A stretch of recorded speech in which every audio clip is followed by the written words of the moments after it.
বন্ধুরা, কন্যা সন্তান মহান আল্লাহ তাআলার পক্ষ থেকে মাতা পিতার জন্য একটি বিশেষ নেয়ামত।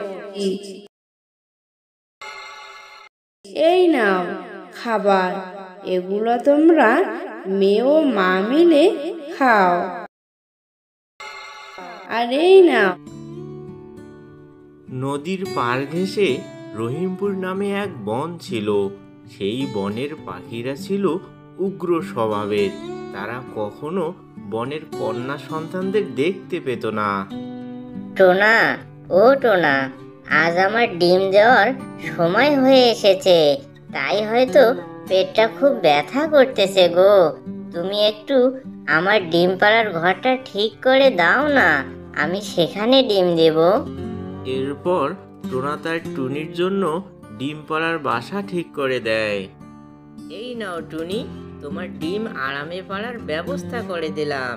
তবে মনে রাখবে, আমাকে কিন্তু ছেলে সন্তান এনে দিতে হবে। টোনার মুখে এমন কথা শুনে টুনি ভীষণ দুশ্চিন্তায় পড়ে যায়। তারপর টুনি তার বাসায় বসে পড়ে আর ডিম দেয়। আর অন্যদিকে কণিকা কাক কন্যা সন্তান জন্ম দেওয়ায় কালু কাক সেই কন্যা সন্তানকে মেরে ফেলে। কণিকা প্রতিবাদ করায় কালু কাক কণিকাকেও মেরে ফেলে।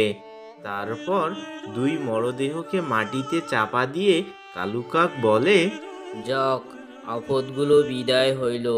এবার আমি নতুন করে আবার একটা বিয়ে করে নিব। পাষাণ কালু নিজের বউ বাচ্চাকে মেরে তৃপ্তির ঘুম দেয়। এদিকে পুরো জঙ্গলে একই ঘটনা ঘটতে থাকে।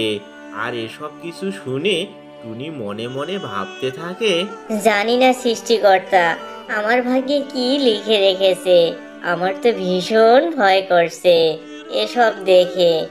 টুনি ভয়ে ভয়ে ডিমে তা দিতে থাকে।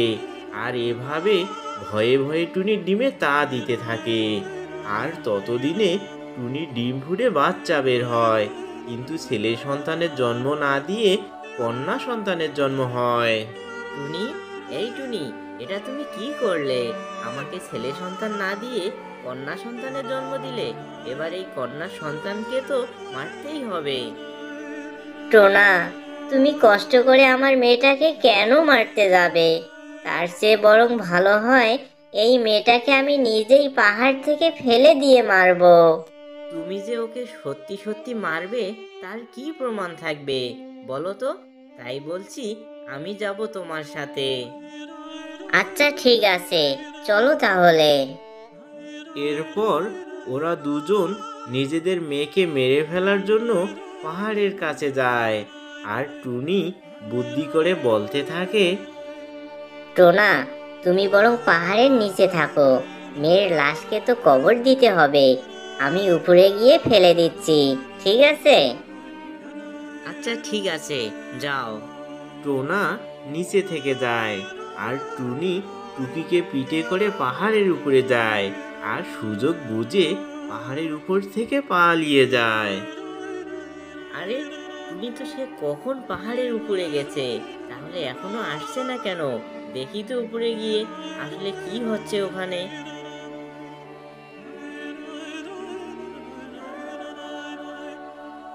সে কি, টুনি তো দেখি এখানে কোথাও নেই।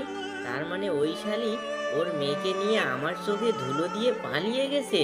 ও আমার সাথে প্রতারণা করছে। আমি তো ওকে কোনোভাবেই ছাড়বো না। টোনা রেগে আগুন হয়ে বাড়িতে ফিরে আসে আর টুনিকে খুঁজে বের করার ফোন দিয়ে আঁকতে থাকে। ওইদিকে টুনি উঠতে উঠতে অন্য একটা জঙ্গলে চলে যায়। হে আল্লাহ, কেন তুমি আমাকে কন্যা সন্তান জন্ম দিলে? এই সন্তানের জন্য স্বামী সংসার সবেই হারালাম। আমার কি হয় হোক, তুমি আমার এই কন্যা সন্তানকে হেফাজত করো। ওই তো, ওইখানে একটা গুহা দেখা যাচ্ছে, আমি বরং ওখানে গিয়ে আমার থাকার ব্যবস্থা করি। মা, মা, আমরা কি এই অন্ধকার ঘরে থাকবো? হ্যাঁ রে মা, এখন থেকে আমরা এখানে থাকবো। মা, বাবা আসবে না? বলো না, বাবা কখন আসবে? মারে, তোর বাবা কাজে ব্যস্ত আছে, কাজ শেষ হলে চলে আসবে। আর তোর বুঝি অনেক ক্ষুধা পেয়েছে, তাই না রে মা? আমি তো সব বুঝি। আমার মেয়েটা তো অনেকক্ষণ থেকে না খেয়ে আছে। তাই বলছি কি মা, তুই চুপটি করে গুহাতে বসে থাক। আমি এক্ষুনি আশেপাশে থেকে তোর জন্য খাবার খুঁজে আনছি, কেমন? এরপর টুনি খাবার খুঁজতে যায়।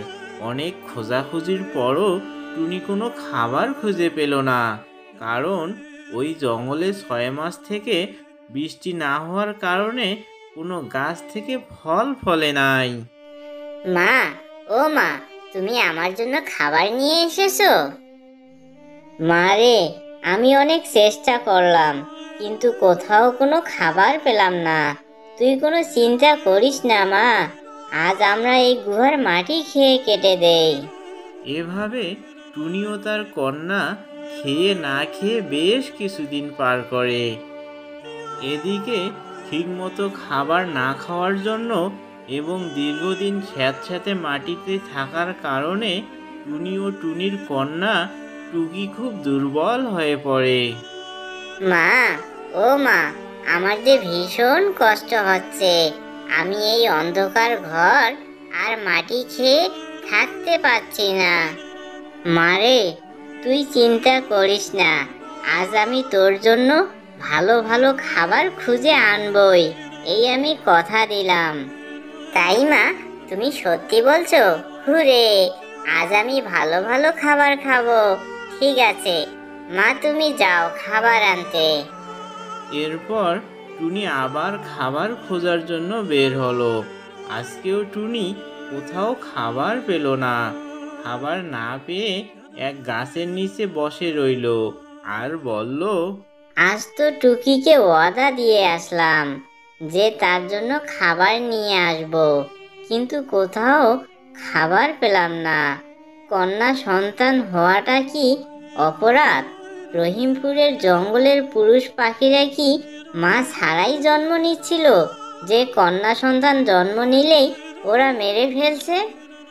টুনি যখন তার দুঃখের কথাগুলো একাই একাই বলছিল, পাশ থেকে এক পরী সব শুনতে পায়।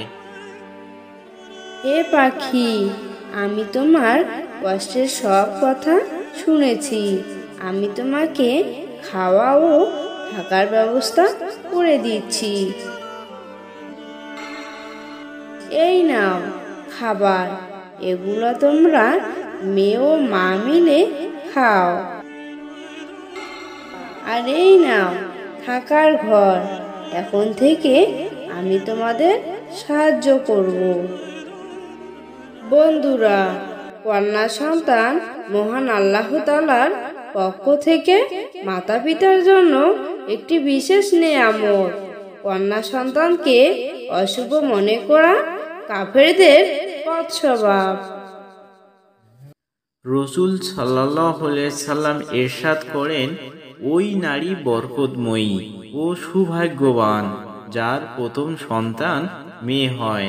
কেননা সন্তান দানের নেয়ামত বর্ণনা করার ক্ষেত্রে আল্লাহ তাআলা মেয়েকে আগে উল্লেখ করে বলেন, তিনি যাকে ইচ্ছা কন্যা সন্তান দান করেন আর যাকে ইচ্ছা পুত্র সন্তান দান করেন। বন্ধুরা, শিক্ষামূলক গল্প পেতে চ্যানেলটি সাবস্ক্রাইব করে বেল বাটনটি অন করে দাও।